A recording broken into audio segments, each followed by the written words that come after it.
মধ্যপ্রাচ্যের চরম উত্তেজনা, নেতানিয়াহুর ভাগ্য নিয়ে দুআশা, ইরানের হামলার দাবির পর বিশ্বজুড়ে তুলপাড়। মধ্যপ্রাচ্যের চলমান যুদ্ধের এক নাটকীয় মুড।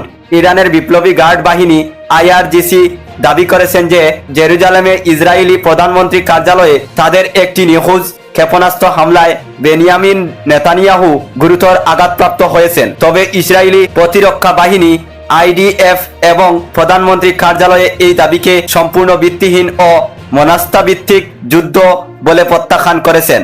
ঘটনার বিবরণ: ইরানের আধা সরকারি সংবাদ সংস্থা ফার্স্ট নিউজ এক ভিডিও বার্তায় জানায়, তাদের অত্যাধুনিক মিসাইল সরাসরি প্রধানমন্ত্রীর দফতরে আঘাত হেনেছে।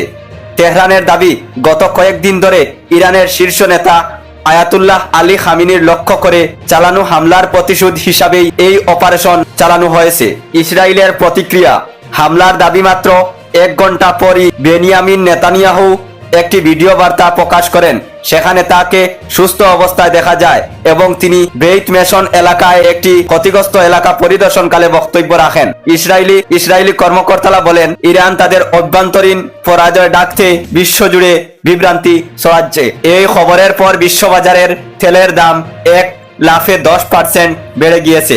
যুক্তরাষ্ট্র এই দাবিকে ইরানের প্রচারণা বলে অভিহিত করেছে এবং ইসরায়েলের প্রতি তাদের পূর্ণ সমর্থন ব্যক্ত করেছেন।